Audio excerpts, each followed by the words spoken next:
Mientras tanto, el centro comercial estaba cubierto de cuerpos y sangre. Los monstruos estaban esparcidos por todas partes, algunos incluso clavados en las paredes. Un hombre desnudo estaba de pie en medio de un charco de sangre.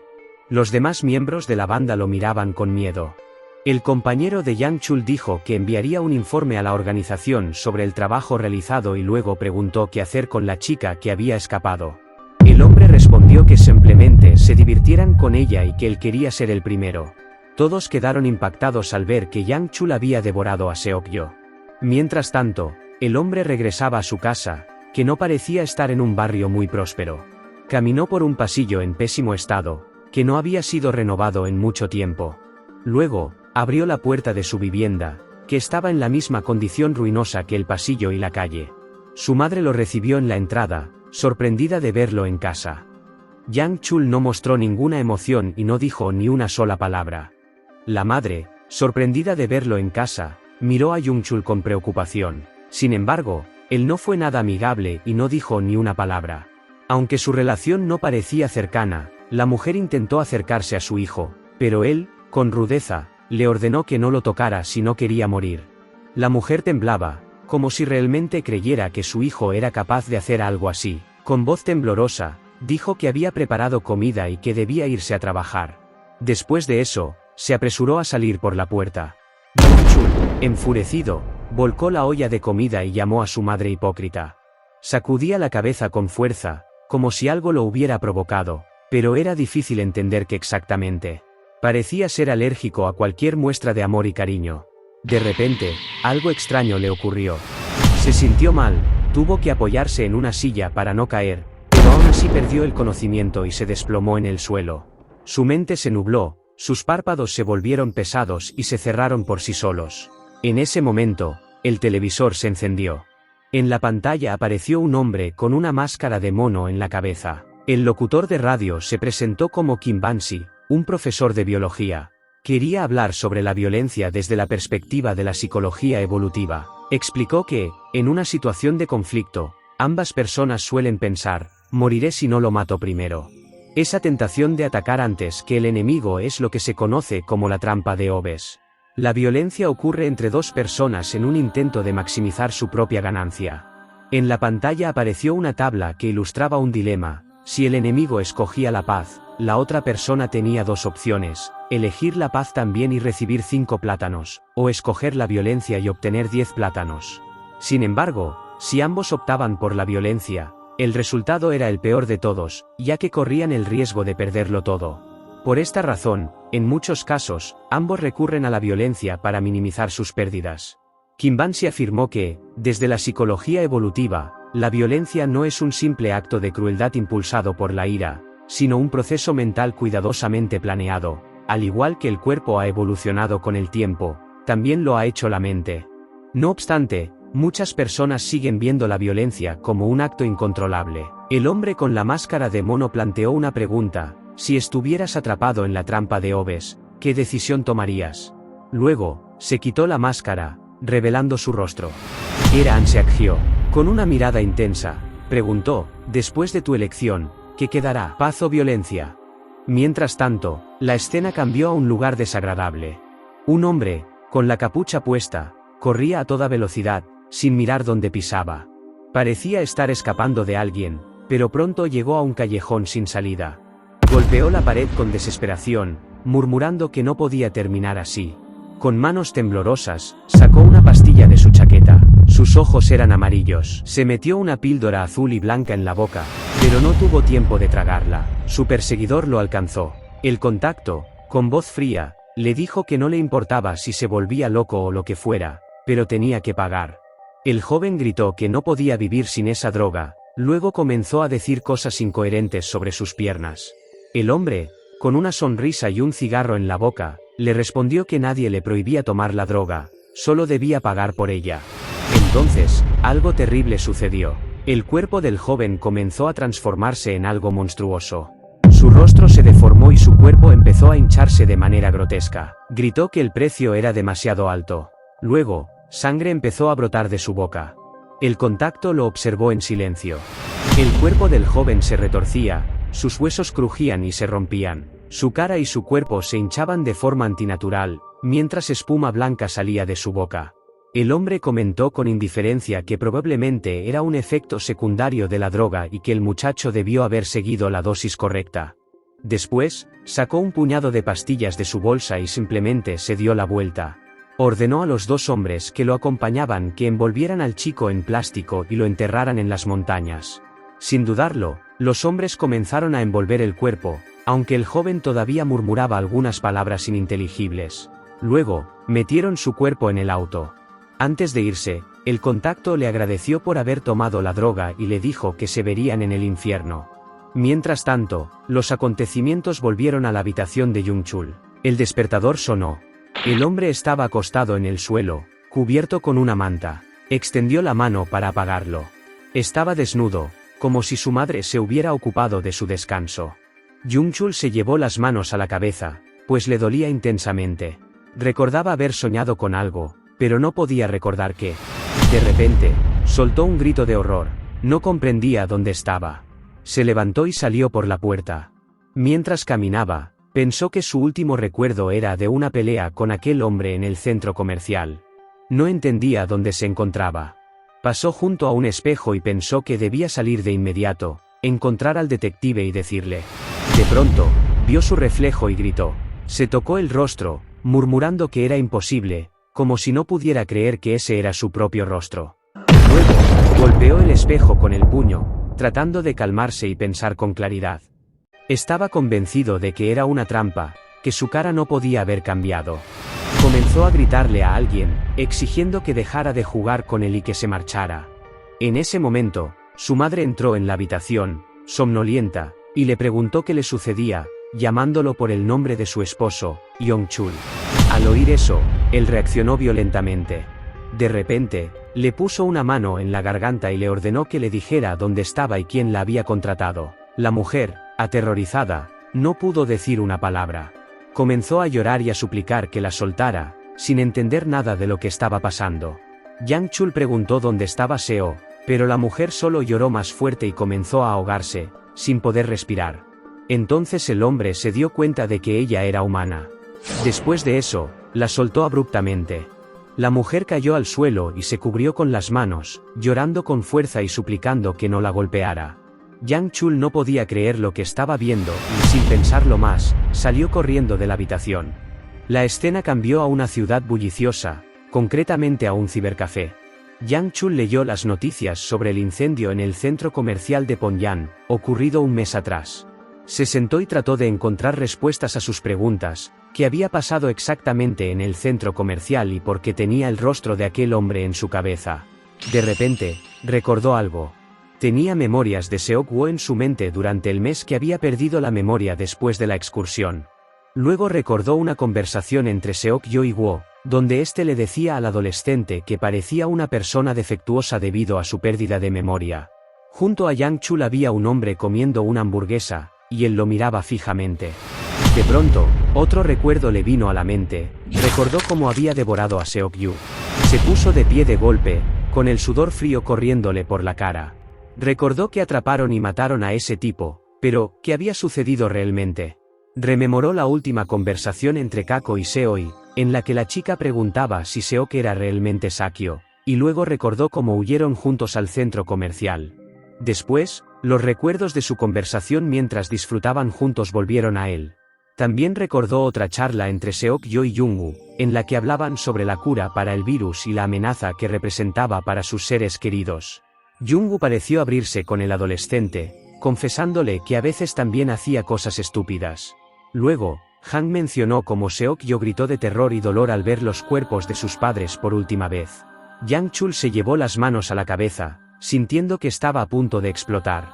Recordó la situación en la escuela, cuando Seok no mencionó su nombre por primera vez. También recordó a Gyo diciéndole que el brazo no desaparecería por sí solo si lo cortaba. Las palabras de una madre resonaron en su mente, preguntando si su hijo estaba enfermo porque no recordaba haber ido de excursión. Seok-yo no podía creer lo que escuchaba, había olvidado por completo la excursión de hace un mes. Los eventos se habían reprogramado para el 12 de mayo, exactamente una semana después de la excursión. El chico se miraba en el espejo y hablaba sobre su estómago.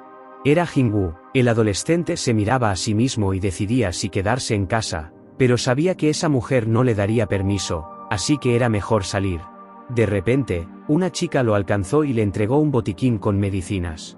Jin-woo miró en silencio lo que ella sostenía en sus manos. Se giró y comenzó a hacer gestos, como si la chica fuera sorda.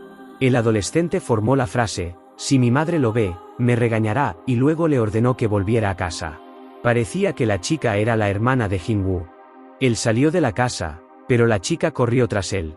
Lo miró con ojos suplicantes y le entregó el botiquín. Jin-woo pareció molestarse un poco porque ella no lo escuchó, pero finalmente tomó las medicinas. Mientras se alejaba, Jin-woo pensó que no debería estar cerca de esa niña.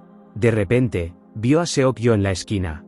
El adolescente tenía un aspecto extraño y respiraba con dificultad, como si acabara de correr. Jin-woo decidió preguntarle a Seok-woo qué hacía ahí y cómo había ido su viaje. Por alguna razón, el adolescente empezó a disculparse con él. De repente, el rostro de Seok-woo cambió y se convirtió en el de un monstruo. Dijo que ese era el límite y le pidió a Jin-woo que se detuviera. El futbolista entró en pánico y preguntó si debía llamar a una ambulancia, ya que los ojos de Seok-yo se veían muy extraños. Entonces, una niña sorda salió corriendo hacia ellos. Jin-woo le dijo que no saliera y que volviera corriendo a casa porque había peligro. Los ojos de la niña se abrieron de par en par por el miedo. Detrás de Jin-woo, la mano de Sakyo estaba a punto de matarlo. Luego, la garra del adolescente se hundió en la espalda del pobre muchacho. La sangre de Jin-woo salpicó en todas direcciones. Miró a su agresor, tratando de entender lo que estaba pasando. Seok-yo comenzó a disculparse y dijo que tenía mucha hambre, aunque al principio había intentado contenerse. Después de eso, Jin-woo fue atacado por la boca de Seok-woo, que babeaba de hambre. Lo único que el pobre chico pudo hacer fue gritar. Entonces, Yang-chul soltó un grito cuando recordó este recuerdo. Todos en el cibercafé lo miraron con sorpresa. Yang-chul estaba furioso por lo que acababa de recordar y se preguntó si Seok-yo realmente lo había devorado. Se preguntó quién era en realidad, porque Jin-woo seguía con vida y tenía el mismo aspecto que An Seok-yo. Entonces, ¿quién era él realmente? Yang-chul, o mejor dicho, solo su conciencia, regresó a la casa donde Seok-yo lo había devorado.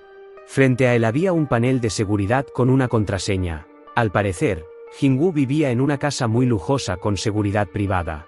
Sin embargo, Yang-chul, de manera subconsciente, conocía la contraseña y la ingresó. Acertó a la primera. No podía creer lo que estaba pasando, no sabía si realmente estaba viviendo esta experiencia o si estaba perdiendo la razón bajo el efecto de alguna sustancia. Frente a él había una enorme y costosa mansión que le resultaba extrañamente familiar. Se apresuró a entrar, pero vio que las luces de la casa estaban apagadas, lo que significaba que todo estaba en calma. Jun-chul entró y avanzó con confianza hacia algún lugar. Entonces, abrió una puerta y quedó atónito. Frente a él estaba la habitación de Jin-woo. Había varios objetos personales de Jin-woo, incluso certificados y premios con su nombre. El escritorio donde el adolescente se sentaba también estaba ahí. Pero todo se le hacía demasiado familiar a Yang-chul. No entendía por qué esa habitación le resultaba tan cercana. Se acercó al escritorio y, sin pensarlo, supo exactamente dónde buscar. De repente, se le ocurrió una idea. Jun-chul abrió el armario y comenzó a buscar algo con determinación. Sacó una caja de manera confiada y, dentro de ella, encontró un collar. Era el mismo collar que él había regalado a Seoja en Pyongyang, pero en ese momento se lo había dado a Seok-yo. Entonces, este cuerpo recordó que Jin-woo había entregado exactamente el mismo collar a Seoja en su cumpleaños. El hombre entró en pánico y no podía creer que ese collar fuera el mismo que Jin-woo había regalado a Seoja. Su mente comenzó a dudar. Su cuerpo empezó a pensar que él era Jin-woo, aunque hasta ahora siempre había creído que era Hak-yoe. Sacudió la cabeza y pensó que era imposible. Su memoria estaba simplemente distorsionada porque había sido devorado por aquella persona. Aunque, quizás, esto era otra propiedad desconocida de los superhumanos. Tenía muy poca información al respecto. Si esto estaba relacionado con los superhumanos, la organización debía saber algo sobre ello. Recordó otro momento de Seok-woo, cuando Seoja le dijo que había cambiado y que ya no lo reconocía como su novio. Él creía ser Jin-woo, pero tenía los recuerdos de Seok-woo y el aspecto de Yun-chul. Nadie le creería. Salió de la habitación, pero de repente escuchó ruidos. Pensó que los residentes de la casa se habían despertado y que debía escapar rápido. Entonces, percibió un fuerte olor a sangre. Se giró hacia la puerta de donde provenía el hedor. Algo extraño estaba ocurriendo dentro.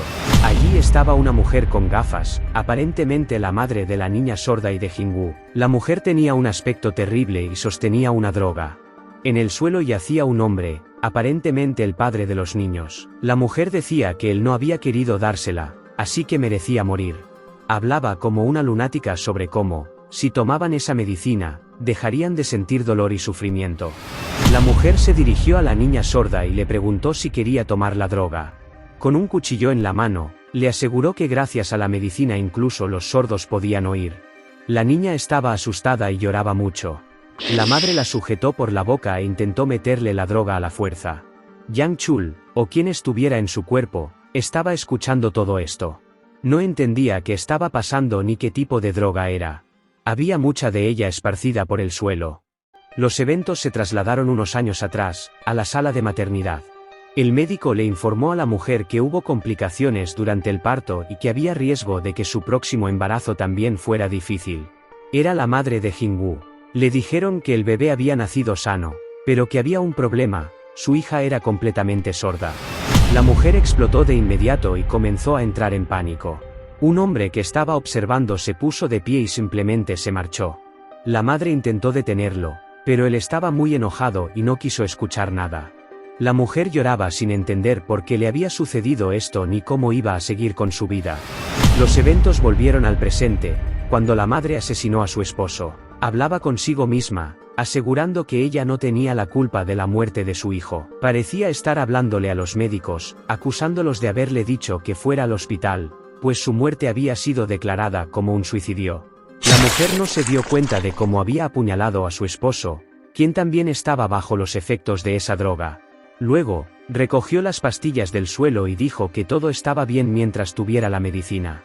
Se acercó a la niña y la amenazó con tomar la droga para curar su sordera. La pobre niña lloraba, sin comprender lo que estaba ocurriendo.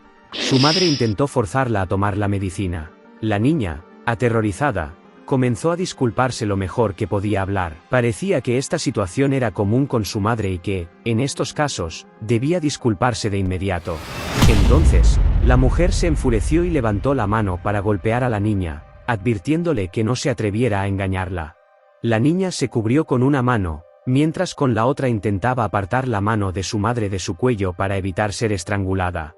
De repente, la madre escuchó un ruido que, por un momento, salvó a la niña. La mujer se dirigió al lugar del ruido con el cuchillo en la mano. La niña hundió su cabeza entre sus rodillas y lloró con fuerza, temblando de miedo. Entonces, alguien la tocó en el hombro. La niña se asustó al ver quién estaba frente a ella, era Yang Chul.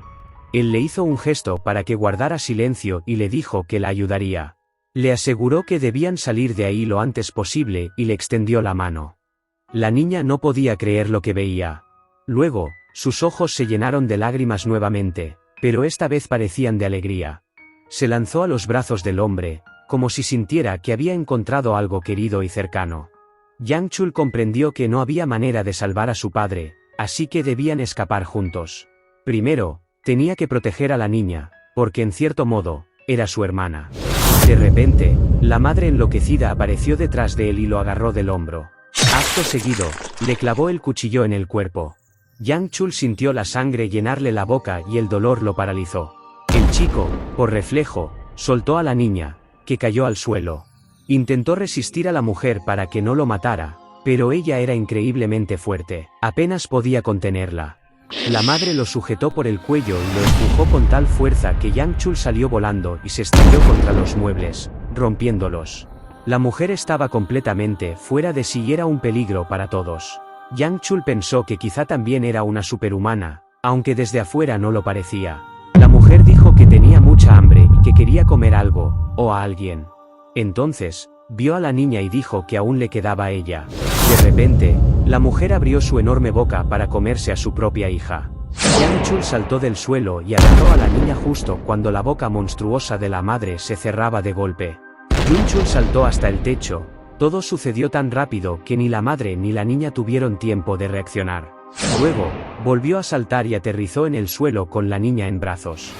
La madre le gritó que le devolviera a la niña porque era su comida. La niña lloró y cerró los ojos para no ver el horror. De repente, Yang Chul recordó que le había pasado algo parecido cuando esa mujer lo golpeaba. Seo había soñado con ello la noche antes de morir, le había pedido a su madre que no lo golpeara. Parecía que aquella mujer nunca había amado realmente a sus hijos. Yang Chul dijo que ser padre no le daba derecho a hacer lo que quisiera con sus hijos, porque los niños no eran solo cosas. Le gritó a la mujer, diciéndole que no tenía derecho a ser madre. La mujer le respondió con un grito, diciendo que esa niña siempre la había menospreciado. Entonces, la cabeza de la mujer comenzó a deformarse, aplastándose como si grandes ampollas aparecieran bajo su piel. Su cuerpo empezó a retorcerse y sus huesos comenzaron a romperse. Yang Chul no podía comprender lo que estaba viendo. Después de eso, el niño llamó automáticamente a la mujer, mamá, y gritó. Mientras tanto, los acontecimientos se trasladaron al estacionamiento. Hangai estaba allí, trabajaba como reguladora. De repente, la niña vio algo que la hizo desconfiar. Hangai simplemente se fue, y sus compañeros se sorprendieron. Ella dijo que su hermano la había llamado y tenía que irse. Hangai caminó por un corredor oscuro. Estaba muy enojada y miró a su alrededor con furia. De pronto, gritó y nos ordenó salir. Estaba mirando un punto fijo, como si supiera que alguien estaba allí. Entonces, Yunchul salió de la oscuridad. Bajó la mirada hacia Hangai. La chica estaba furiosa y lo primero que preguntó fue dónde estaba An Seok-woo. Antes de eso, había recibido un mensaje en su teléfono. Yang Chul le había escrito que Seok-woo estaba vivo y quería recoger a su corgi, citándola en un complejo de apartamentos. Hangai mostró esos mensajes, preguntó por qué la había llamado. Yang Chul tragó saliva nervioso, sin saber qué palabras elegir para explicar lo que había sucedido. Decidió contarlo tal cual era y dijo que él era Seok-woo. Pero Hangai ni siquiera cambió de expresión, solo pensó que Yang Chul había bebido demasiado. El adolescente comenzó a ponerse nervioso y a dar excusas, diciendo que no sabía cómo había sucedido, pero que Yang Chul lo atrapó y se lo comió. Entonces, Hangai lo atacó con un cuchillo, sin dejarlo terminar. La chica dijo que todo era una tontería y que Seok-woo solo la había enviado para matarla también. Agregó que, si Seok-woo estaba huyendo, prefería ser ella quien matara a Yunchul. Seok-woo entonces le recordó que ella misma había dicho que no importaba quién había sido en el pasado, sino quién era ahora. El adolescente le recordó el día lluvioso en que Hangai lo había ayudado y le había dicho esas palabras. Solo Seok-woo podría haber sabido eso. Pero la chica tomó esto como una señal de que Yang Chul solo la estaba siguiendo y continuó atacándolo. Después de un rato, la pelea terminó. Hangai se paró sobre Seok-woo y repitió todo lo que el adolescente le había dicho, asegurándose de no olvidar ningún detalle. Pensó que aún no estaba segura, así que era mejor no decir que él era Jin-woo, quien había sido devorado por Seok-woo. Hangai ató a Seok-woo y dijo que, si era posible que un enemigo tomara el cuerpo de un adolescente y lo devorara, podría ser algo relacionado con los superhumanos. Quizás la organización sabía algo al respecto. Hangai dijo que no confiaba en Seok-woo al 100%, pero que tenía curiosidad, así que prometió investigar. El adolescente le agradeció, pero le pidió un favor más. La llevó con la niña y su madre demente. Se acercó a la mujer y le dijo que, juzgando por su condición, parecía una persona defectuosa pero con síntomas diferentes. Yang Ha dijo que era la primera vez que veía algo así y añadió que la organización debería saber algo al respecto. Seok-woo lo apoyó, diciendo que debía haber alguien que impidiera que la información se propagara. Yong-ha pensó que solo unas pocas personas en la organización tendrían esa oportunidad y luego añadió que la mujer estaba muriendo. Su madre realmente parecía terrible, fue una muerte muy dolorosa. Empezó a disculparse con todos los que conocía, su hijo, su marido. Después, la mujer se cayó en silencio. La niña pequeña estaba asustada porque sentía que su madre había muerto, luego se acostó sobre su cuerpo y lloró. No importaba lo mala madre que fuera, sus hijos aún la amaban. Se observaba esto en silencio y se preguntaba qué hacer con la niña. De repente, recordó la primera vez que entró en su habitación como Jin-woo.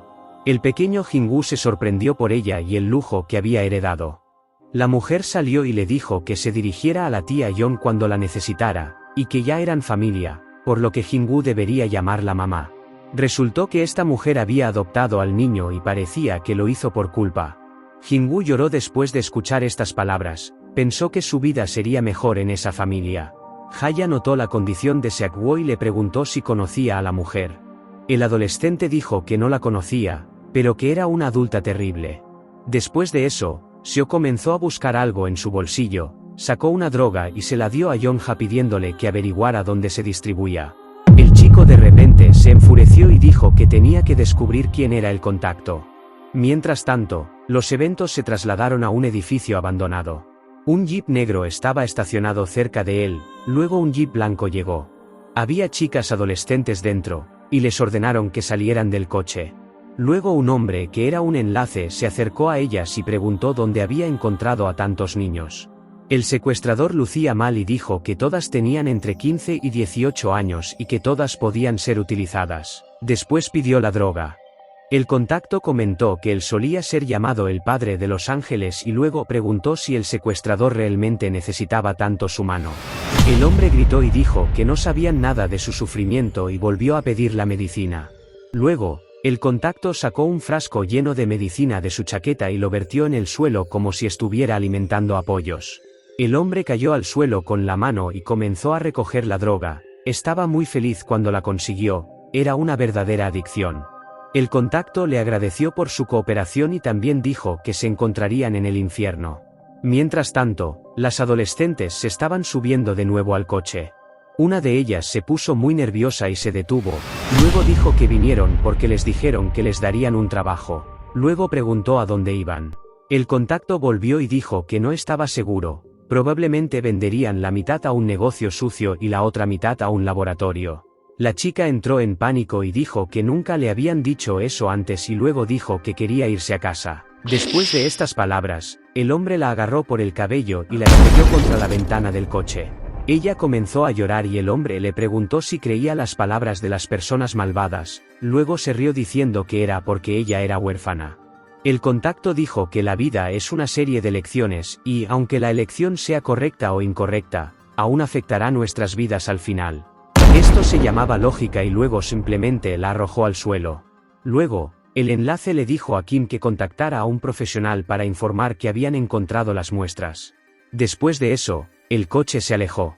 Luego, desde la esquina, un hombre salió con un brazo faltante, la manga de su chaqueta se movía libremente con el viento. Resultó ser Jun-soo, quien exclamó en voz alta que finalmente había encontrado el punto débil de Woo, era hora de devolver el favor.